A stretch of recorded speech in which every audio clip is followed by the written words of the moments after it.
स्वराज के चुनाव 2026 में लड़ना चाहते हैं। आपने स्वयं से आवेदन भरा होगा, ये बताया होगा कि आप मुखिया, जिला परिषद या समिति का चुनाव 26 में जन स्वराज की मदद से या सलाह से या पार्टी के बैनर के तहत लड़ना चाहते हैं। ज्यादातर लोग ये भी सोच कर आए होंगे, कुछ लोग कम से कम, जो जन स्वराज से लड़ेंगे। जो लड़के ने सवाल पूछा, हमारा इसमें क्या फायदा है कि पंचायती राज का चुनाव अगर निर्दलीय बिना किसी दल के लड़ेंगे तो आप गाँव में सुनते हो लोग कहता है हम तो सर मुखिया है, किसी दल में नहीं जुड़े हैं क्योंकि हमको सब पार्टी वाला वोट। अगर आपको सब पार्टी वाला वोट चाहिए तो आपको जन स्वराज की इस व्यवस्था से नहीं जुड़ना चाहिए, इसमें लड़ने का प्रयास नहीं करना चाहिए। लेकिन अगर आप से जुड़कर चुनाव लड़ना चाहते हैं तो उसके लिए ये विकल्प है। जन स्वराज तो लोगों को कह रहा है कि पंचायती राज का चुनाव आप दल से, इसकी दो वजह। पहला, बिहार में जन स्वराज के इस पूरे परिकल्पना में ये बताया गया है कि बिहार में भ्रष्टाचार और जो परेशानी है, बदहाली है, वो दूर सिर्फ विधायक को और मंत्री को बदलने से नहीं होगा। जब तक निचले स्तर से वार्ड सदस्य, मुखिया, समिति प्रमुख, जिला पार्षद इस लेवल पर सुधार नहीं होगा तो सिर्फ विधायक और मुख्यमंत्री बदलने से बिहार का सुधार नहीं। हम लोग ये चाहते हैं कि बहुत बड़ी संख्या में ऐसे लोग जो जन स्वराज से जुड़े हुए हैं, जो जन स्वराज के इस राजनीतिक स्कूल से निकले हैं, जांचे परखे लोग हैं, ये लोग चुनाव लड़े ताकि बिहार में परिवर्तन आए। दूसरी बात, क्यों ये लड़ाया जा रहा है, मैं एक अपने भाषणों में बात बताता हूँ कि बिहार में पिछले 30 वर्ष में जितने भी सांसद और विधायक बने हैं, चाहे वो किसी भी दल के हो, वो सिर्फ 1250 परिवार के बच्चे हैं।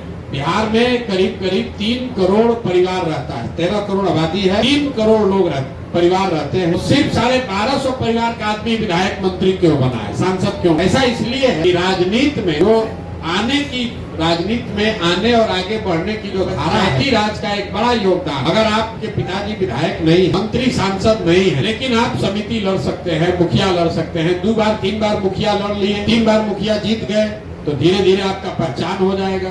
2 बार प्रमुख हो गए, 3 बार जिला पार्षद हो गए, इस क्षेत्र में आपका पहचान हो जाएगा तो फिर आप सोचिएगा कि हम विधायक भी लड़ सकते हैं। बिहार में क्या होता है कि अगर कोई नीचे से लड़का, कोई युवा अगर मेहनत किया, मुखिया बना, जिला पार्षद बना, प्रमुख बना, 2 बार बना, 3 बार बना, 4 बार बना, वो वहाँ पर विधायक रहता है, वो देखते रहता है कि कौन ये लड़का है, कौन आदमी है जो आगे बढ़ रहा है। तो कई बार आप सुनते होंगे, भैया हम 2 बार से प्रमुख थे, अब फिर सब विधायक मंत्री मिलकर हमको हरवा दिए। इसलिए हरवा देता है, सोचता है कि 2 बार प्रमुख रहा, अगली बार रहेगा तो हमको चुनौती दे, तो उसको हरवा देता है। और हरा इसलिए पाता है कि वो दल से जुड़ा है और आपके पास दल का आधार तो है नहीं, आप तो निर्दलीय लड़ रहे हैं, अपने दम पर लड़ रहे हैं। अपने दम पर लड़िएगा और सामने से भाजपा का ताकत लगेगा या राजद का ताकत लगेगा तो आपको हरा देगा। इसीलिए इस व्यवस्था को तोड़ने के लिए नए लोग भी नीचे से आए राजनीति में, आज नहीं आए, 10 वर्ष के बाद आए, 15 वर्ष के बाद आए, तो नए लड़के आएंगे कहाँ? वो जो नीचे से लड़के आएंगे, जो 2 बार 3 बार मुखिया बनेगा, प्रमुख बनेगा, जिला पार्षद बनेगा, वही लड़के आगे 10 वर्ष 15 वर्ष में जाकर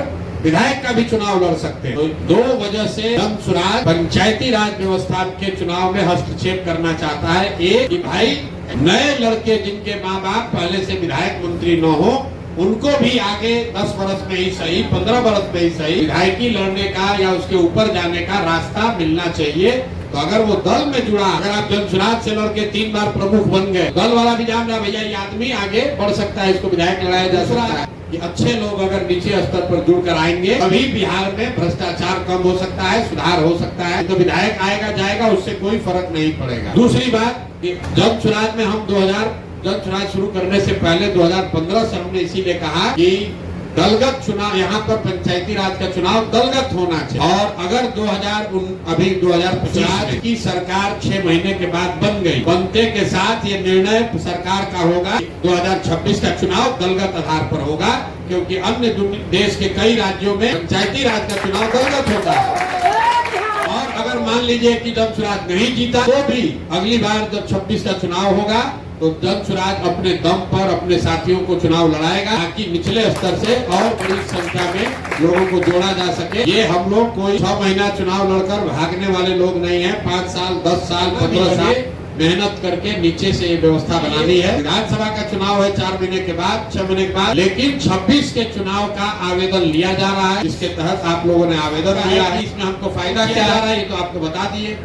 आप जुड़े हैं तो आपको जन स्वराज कैसे मदद, पहले जो लोग भी हमको जानते हैं, कुछ लोग आया सोचता है भैया हमको रुपया मिल जाए, किसी ने कहा कि सामने से पैसा से चुनाव जीत गया है। अगर आप ये सोच कर आए हैं जन सुराज आपको 2-4 करोड़ रुपया देगा, तो ऐसी बात तो है नहीं। रुपया से चुनाव नहीं जीता जा सकता है। रुपए का भी भूमिका है, लेकिन सिर्फ रुपए से चुनाव नहीं जीता जा सकता है। और आज वो चुनाव नहीं है। अगर आपको 1.5 साल पहले से तैयारी करनी है, आपको व्यवस्था मिलेगी, वो सलाह मिलेगा, कैसे अपने क्षेत्र में नाम, अपने परिचय, अपना काम के आधार पर लोगों में जगह बना। बस पैदल चले में लोग क्या बताएं? ज्यादातर लोगों की समस्या क्या? ज्यादातर आदमी कहता है बहुत भ्रष्टाचार है, नाली गली नहीं है, राशन कार्ड नहीं मिल रहा है, इंदिरा आवास नहीं है, शौचालय नहीं है, कोई पेंशन का बात करता है, किसी को थाना पुलिस का डर। मोटे तौर पर यही 5-6 चीज ऐसा है निचले स्तर पर सबसे ज्यादा परेशान। और जो मुखिया, सरपंच, विधायक है, जो समिति है, प्रमुख है, ये मदद नहीं कर रहे। तो जितने भी आवेदन करता है जन सुराज की इस व्यवस्था से जुड़ जाइएगा, आपका स्वीकार कर लिया जाएगा।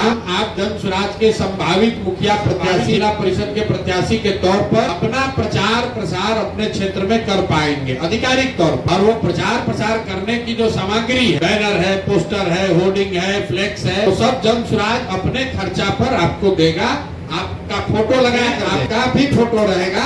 आप उसको अपने गांव में, अपने पंचायत में, अपने जिला परिषद क्षेत्र में हर पोल पर, दीवार पर वो आप लगा सकते हैं। पहले लोग जानेगा तभी तो कि हैं। आप यहाँ कह रहे भैया आप जिला परिषद चुनाव लड़ने का सोच रहे हैं, लेकिन 7 पंचायत में लोग को कैसे पता चलेगा? तब पता चलेगा जब आप अपना नाम, पोस्टर, बैनर, फोटो लगाकर पूरा पंचायत में टांगिएगा। आपको ये सुविधा यहाँ से मिल जाएगी। यहाँ पर संभावित प्रत्याशी के तौर पर आपका चयन हो गया, भी प्रचार प्रसार की सामग्री है, वो चीज आपको यहाँ से मुफ्त में मिल जाएगी। चाहे उसका खर्चा 10,000 हो, 20,000 हो, चीज आपको मिल जाएगी। ताकि जमीन पर पंचायत में, अपने गांव में आप उसको लगाइए, अपना प्रचार प्रसार कीजिए। साथ में आपका जो विजिटिंग कार्ड है, जैसे आप देखते हैं कोई कर्मचारी है, विजिटिंग कार्ड होता है, लिखा रहता है प्रशांत किशोर, उसका फोटो भी लगा रहता है। ऐसा आपको विजिटिंग कार्ड भी मिलेगा, ताकि आप अगर जाकर अपना मान कराइए कि भाई आप जो है, आप यहाँ मुखिया प्रत्याशी जाके घर घर बांटिए, सारी चीज आपको मिले। दूसरा, आपको हम लोग क्या करेंगे, जितनी ये जो समस्या आप बता रहे हैं अपने क्षेत्र में, आपको मिला भाई 50 आदमी कह रहा है कि हमको राशन कार्ड नहीं, 50 का कागज जमा करा के नंबर मिलेगा, वहाँ दीजिए। हम लोग अपनी मदद से आपको राशन कार्ड बनवा देंगे, ताकि आप उस 50 परिवार का जाकर वहाँ भला कीजिए।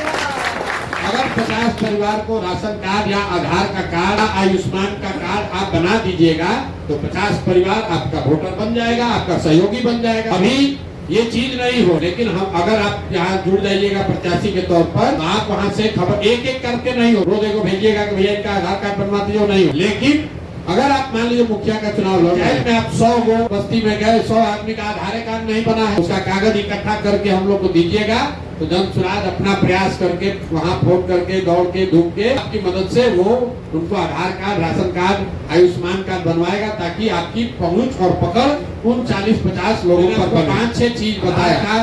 राशन कार्ड, इंदिरा आवास, ये लोग कहते यही शिकायत है, किसी को गलती फंसा दिया। आयुष्मान कार्ड, जितना ये सरकारी योजना है, इसमें कार्ड बनाने के लिए, लाभ के लिए लोगों से नीचे पैसा का दोहन किया जा रहा है। लोग मुखिया जी वहाँ चोरी कर रहे हैं, मान लीजिए मुखिया जी चोरी कर रहे हैं राशन कार्ड बनाने में, आप अगर मुफ्त में बनाने लगिएगा तो अपने आप क्षेत्र में आपका नाम होगा। तो ये व्यवस्था आपको इससे जुड़ने से मिलेगा।